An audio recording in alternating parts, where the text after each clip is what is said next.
Hello. So I've literally very spontaneously decided that I am in the mood for a dark romance. So these are the books that we've got for the lineup for this week based on Reddit recommendations. We've got God of Malice by Rina Kent. We've got Gaslight Her, which, I mean, the title says it all, by Q Blackbird. Cruel Beginnings by Ginger Talbot. Land of the Beautiful Dead by Ali Smith. And I think I'm going to start with God of Malice because that is like really popular and I haven't read that yet. Okay, let's start. I'm so excited. I have not read. Actually, you know what? I tell a lie. I did read.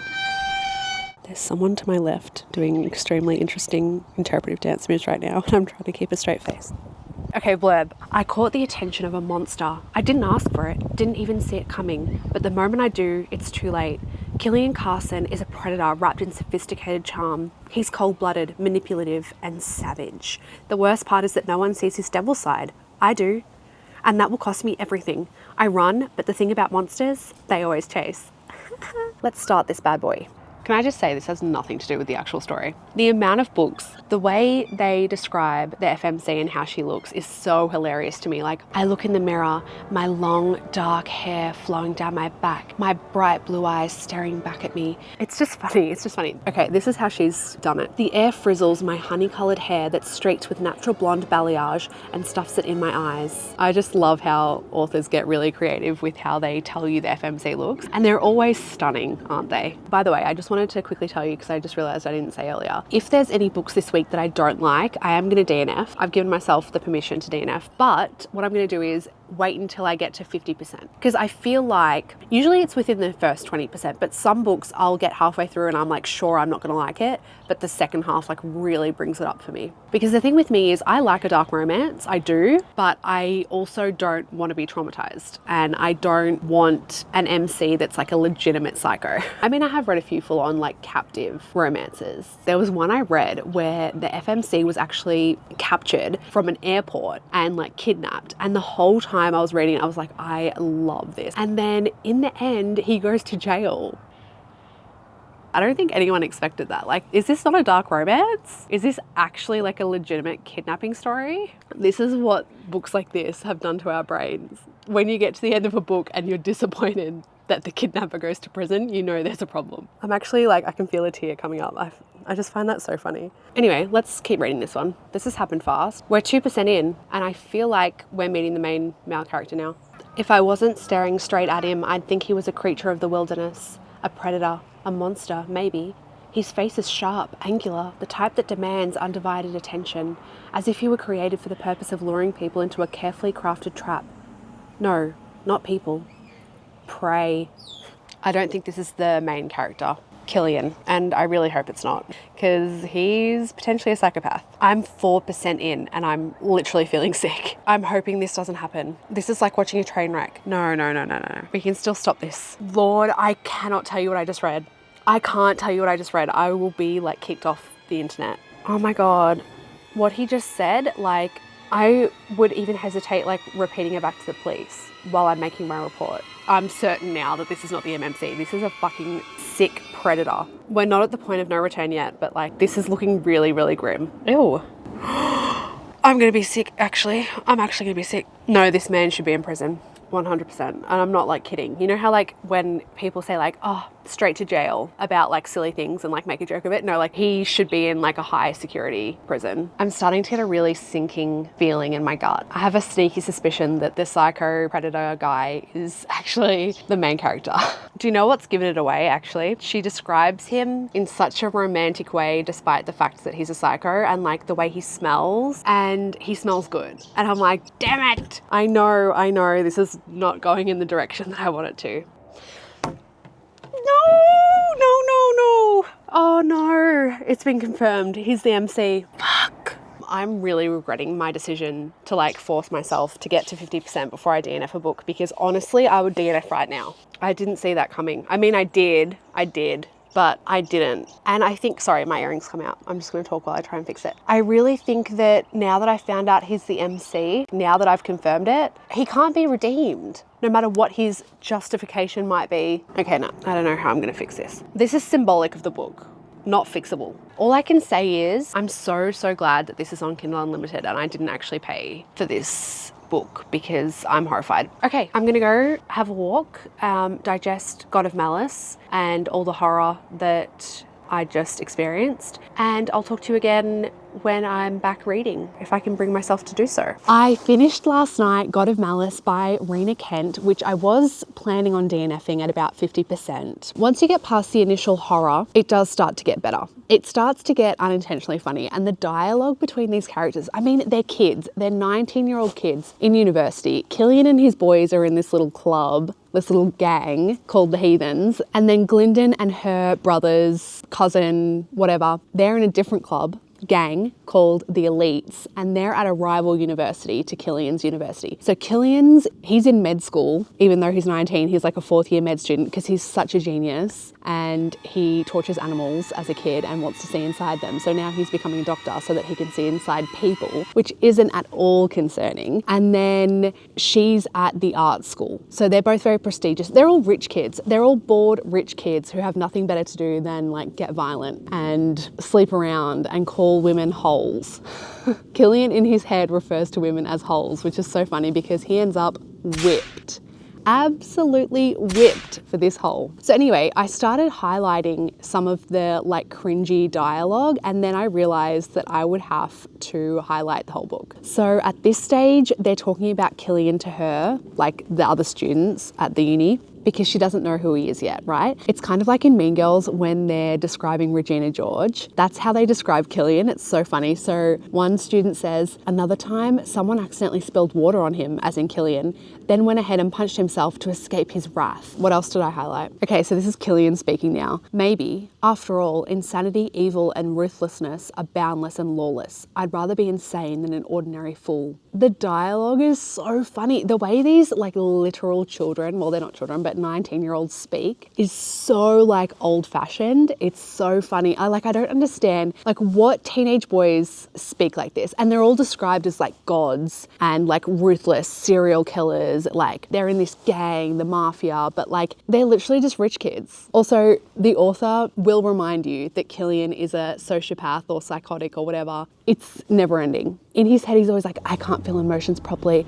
And then he's like, I'm better than neurotypical people because emotions just get in the way of things. But then he feels emotions. He gets angry, he gets jealous, he gets possessive, extremely possessive. None of it really makes sense, but it is kind of funny and it is very dramatic. So by the way, Glyndon's older brothers are twins and their names are Brandon and Landon. Brandon and Landon. Bran and Lan. Talking about the dialogue and how funny it is that teenage boys speak like this. So one of the guys from Killian's pack of boys are talking about Landon and Brandon, and he says, fuck those little rich boys, especially the dainty one who looked no different from a lotus flower. He shared Landon's looks, but had the aura of a weakling.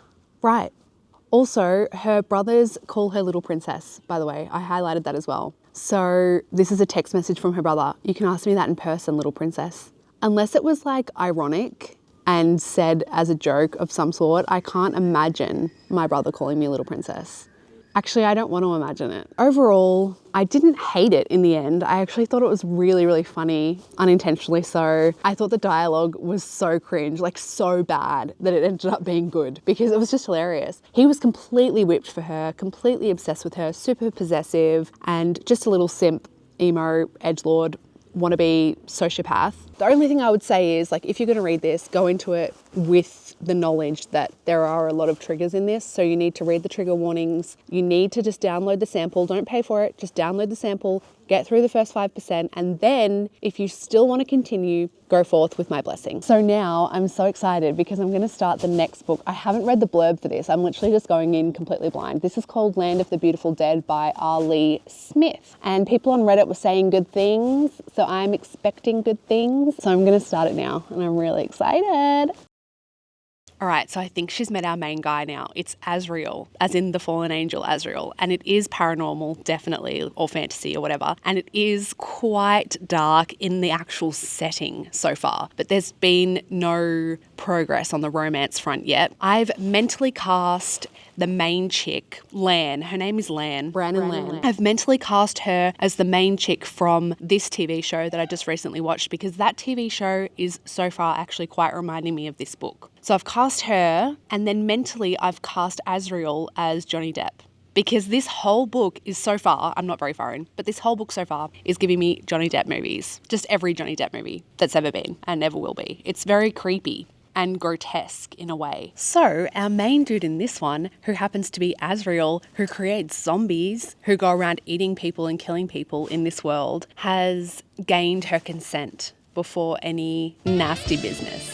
So this guy is already leagues ahead of the little boy in the last book. This is the kind of monster that I can get behind. And I am weirdly really liking this one. Yeah, I'm really liking it.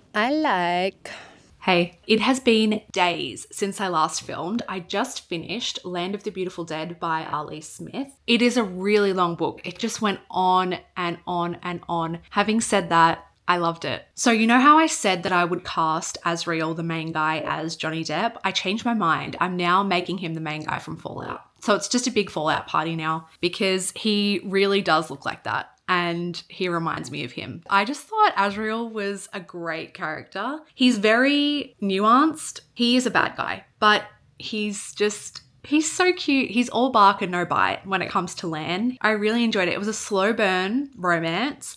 Where the dark romance comes into it is not actually their relationship with each other, but more just him being a bad guy in general. He is basically kind of like the Beast from Beauty and the Beast. And this whole book is very similar to Beauty and the Beast, in my opinion. He really is he's a villain and he's out here killing everyone except for her. So this book is about Lan, who's our main chick, and Azrael, who's our main guy. Azrael's a bad guy. Lan's a bit of a hero. She has a lot of hope for the world. In this world, it's a bit of a dystopian kind of world. There are eaters, which are kind of similar to zombies, I suppose. And humans have kind of gone backwards in terms of technology and stuff. Like they have cars, but apart from that, they're really just like living in villages, kind of like medieval. He lives in a castle and it's all very dystopian, but not futuristic. I loved the side characters. I loved Lan. She's very much outspoken. She says what she's feeling and I really enjoy that. Really liked the writing. It's just that it was a bit too long in my opinion. I think we could have cut back a little bit and I think we could have had a few more spicy scenes.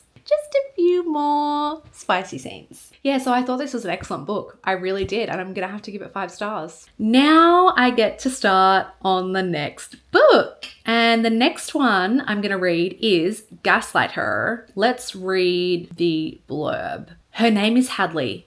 I watch her move around my fellow elites, a snake in the grass. I always had an appreciation for snakes, the way they glide, slither, hiss with venom. She is venom. But she's not as discreet in her mission as she might think. As Dash Eaton, a fucking leader of this society, I have eyes and ears in every dark corner. Did he just refer to himself in third person? Anyway, I know her plans to destroy us. Cute. It feeds my interest in her. My addiction. Don't blame me for what I will do to her. Destroy her as she planned to destroy us. Blame her poor choices, not me. But pity her, for she is, and always will be, mine. Okay, I'm going to start it now and I'll update you. So what happened was yesterday I was reading whatever it's called, Gaslight Her, how could I forget? I didn't realize that that was a dystopian dark romance, and coming off the dystopian dark romance that I did, which I gave 5 stars, I didn't want another dystopian. So I didn't DNF. It's a soft DNF. I was watching a dark romance recommendations video and this was one of them and I thought I'd give it a go. It's called Run Posie Run by Cate Sewell. Run Posie, run! I love that. I'm now at the 62% mark, even though I started it last night, so I don't think it's very long, which is good. I actually needed a short. Can you see that I'm on 62%? Anyway. Also, I'm having a snack. This is a lemon twist yogurt. It's so yummy. It tastes like a lemon meringue pie, but it has 18 grams of protein. So the main guy's name is Dario, and he is part of the mafia, but what he does is day trading. So he like gets stocks and stuff and he's this genius, like he can make $1 million in 5 minutes, and that's not exaggerating, it's just ridiculous. But anyway, she is a stay-at-home girlfriend, essentially. Something happens, it's all dramatic, and then it's kind of a second chance love story, but in a dark romance way, in a mafia way, in a dramatic way. And it's just a bit of fun escapism. So like I said, I'm at 60%, but I did highlight this quote, which I thought was cute. Besides, I don't need her pretending she's a tough cookie when she clearly isn't. She doesn't need to be strong. I am strong. I can destroy anything that threatens her.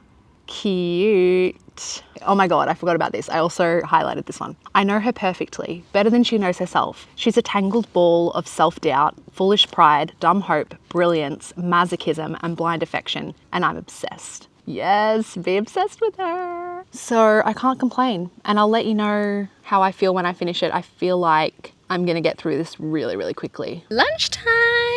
So I just made beef rendang curry, which I made in the slow cooker with peanuts, carrot, and the beef, obviously. I've got a little bit of sambal, rice, obviously, and some hard-boiled eggs, and I'm so excited. I'm so excited. Also, the book is good. So everything's just perfect today. The weather is perfect, and I'm just enjoying myself today. I'm just having a great day. So I just wanted to tell you that I love my life. I love being unemployed. I'm currently here with Dad. He's getting his blood cleaned. Say hello, Dad. Hello. So I wanted to update you. So last night I finished Run, Posie, Run, Cate C. Wells. What can I say about this? Well, it's a mafia romance. It's pretty much exactly what you would picture. Posie was okay, and I actually really liked Dario by the end. And the very last 2% of the book, I was giggling, smiling, could not contain my joy. It was very entertaining. The only thing is, I don't think I would remember it past 72 hours. It's very forgettable ultimately, but it's fun. I was laughing, I was giggling. So now I'm gonna start Cruel Beginnings by Ginger Talbot, which I think is another psychopath MMC, which is kind of okay, I've had enough of that. I'm actually ready for an empathetic, caring man, but it's the last one. I've decided that this is going to be my last one for the week, so I'm going to start it now and I'll let you know how it goes. And I'm also going to go visit the bookstore after this. And I'm excited, but I'm on a book buying ban, so I'm just going to browse. Update, I'm 28% in and I'm struggling. I don't want to give away any spoilers, but what I can say is this is what 50 Shades of Grey thought it was. This is like 50 Shades of Grey on crack, if you know what I mean. It's not for the faint of heart. I'm not enjoying it so far. He is a psychopath, he is a serial killer, but he only kills bad guys. So he's kind of like Batman, but also I hate him. So it's a roller coaster right now. I'm not gonna DNF this one. It's the last book. Thoughts and prayers, please. I'm at the shops and Dad insisted on buying me a book, and how could I say no? I'm just a girl. So I got Light Lark, and now I'm gonna eat lunch. What are you having, Dad? Me, I'm having a steak and caramelised onion. Yummy! And I'm having steak, bacon and cheese. I wish you could smell this. It smells incredible. Looks incredible too. So good. What's your impression? Oh, 10. 9. Oh, gosh. Hello. So I'm here because I'm filming for my crochet video. This is what I just made. Okay, that'll be in my crochet video if you're interested. While I'm here, I thought I'd give you a little book update. So I'm currently reading Cruel Beginnings by Ginger Talbot. Yeah, I do hate it. This to me is not a romance. It's very intense and it's just not for me, I don't think. But like I said, I don't want to DNF it because it's the last book of the week. This is supposed to be a dark romance, so I would like to know genuinely when we're going to get to the romance. It's 30% in, and all it is for me right now is trauma. Hopefully I can get through this book without having a mental breakdown. Okay, so I just got to the shops and I thought I'd bring you with me just because I need some company. I need some company because I'm so lonely. I'm always so paranoid of hitting the car next to me. Oh, no, that was my own car, don't worry. Okay, so I just got to the shops and I thought I'd bring you with me. I'm currently going to the library because I have some holds that just came in, which is exciting. And then I'm going to the bookstore because I completely forgot that Reckless, which is Powerless Book 2 by Lauren Roberts, was coming out. And it came out yesterday. So I'm on the search for it, I'm on the hunt. I'm hopefully gonna find it today here. Also, I have a book update, which I think you're not gonna like. I DNF'd the one that I was just reading, which is called this. Yeah, basically the main character, we see him bash a woman. I mean, he kicks her in the stomach. Not the main character, but still, he kicks a woman in the stomach. And I was like, you know what? Ain't nobody got time for that. So I DNF'd at 58%. So I'm sorry about that. And I'm gonna give you a rundown on all the books and I will update you when I get home and hopefully we can find Reckless. Lord, please. I need Reckless. Okay, I just got home. It was a very successful trip. So I got The Atlas 6 by Olivia Blake. I was not planning on reading this, but I saw it at the library and I thought, genuinely, why not? This is the one that I had on hold. This is The Girl by Michelle Morgan. And this is about Marilyn. I love Marilyn Monroe. Despite rumours to the contrary, Marilyn was not a dumb blonde. Her book collection was extensive, her taste varied, and often highbrow. See? I'm just like Marilyn Monroe. We both love reading. Except she read like educational, philosophical stuff, and I read smart, but I mean, it's not that different. Then I literally just got this because of the cover. Look at how cute this is. It's so cute. It's called Marrying Off Morgan McBride by Amy Barry. This is apparently a laugh out loud historical romance. Okay, then I went to Big W to look for Reckless. I did not find Reckless at Big W, by the way. They didn't have it. But I did see this, the Shatter Me series, for $20. And I was like, you're kidding me. Then I went to the bookstore because I was like, okay, maybe they're going to have Reckless. Went in, it wasn't there. They had Powerful and Powerless, but they didn't have Reckless. And I was like, no, this can't be happening. So I go up to the lady. I was like, hi, when are you getting Reckless in by Lauren Roberts? And she was like, oh, no, we've got it. I just haven't put it out yet. And then reaches behind her and grabs this. I'm thrilled about this. I'm so excited. I've seen a lot of criticism lately for Powerless about how it's really tropey and stuff. And like, that is true in a way, but also like, I don't care. I just want to have fun. Girls just want to have fun. Then as I was leaving the post office, I saw they have like a little seating area and I saw someone had left their book on the table and I was like, oh no, someone's left their book. Maybe I can like hand it in or something. Then I saw these little post-its on it and it says, take me home, enjoy. I just thought that was the sweetest, cutest thing, and like it's in really good condition. How nice is that? It's called Son of Blood and Ruin. I've never heard of this. Woman, Witch, Warrior. And I've read the back. It looks like it's going to be a fantasy romance. So it was like it was meant to be. So I want to read this and then pass it on again because I just think that's like the nicest thing. I also got these if you're interested from the library, but they're not for me. They're for my boyfriend to read. I don't read self-help anymore. I'm beyond help. While I was at the post office, I also got Peter Rabbit ceramic, Peter Rabbit ceramic mug. I am a sucker for Peter Rabbit. I love Beatrix Potter and I love bunny rabbits in general. I really couldn't pass it up. Do I need another mug? We all know the answer to that. Should I be spending money? We know the answer to that. It's so stunning though. Look at the gold. Imagine if I dropped it and smashed it. Am I an influencer? Back in the day, watching beauty tutorials. So I'm very happy. Buying books is like way cheaper than therapy. Let's be real. It's that time. It's that time that we do a reading wrap up. Reading wrap up. The only two books that I would recommend from this week. Land of the Beautiful Dead, which I really enjoyed, had so much fun. Can't stop thinking about it, honestly. It was very different from anything I've ever read. Run, Posie, Run was good if you're into a mafia romance. I also recommend that one. What I do not recommend, God of Malice. I know a lot of people loved it. I can't say the same. I wish I could. God of Malice wasn't a favorite. And what was it that I DNF'd last night? Cruel Beginnings. Cruel Beginnings was a no. So from the 4 books I read, 3 of them were psychopaths. 1 of them didn't have a nose. And the guy without a nose was by far my favorite. He was my Voldemort. He was my everything. And I can't stop thinking about him. So anyway, I had so much fun. I really enjoyed it. I liked 2 of the books, didn't like 2 of them, so we had a 50% success rate, which I'm happy with. And I only DNF'd 1. And I really tried. I really tried to finish it, but I just couldn't. So I'm not going to give that one a star rating. But in terms of stars, I'm going to give Run, Posie, Run 4, Land of the Beautiful Dead 5, and God of Malice 2.5. That's me done. Thank you so much for watching my video. If you have any recommendations for me, specifically fantasy romance, let a girl know. And I'm going to go. Okay, bye now.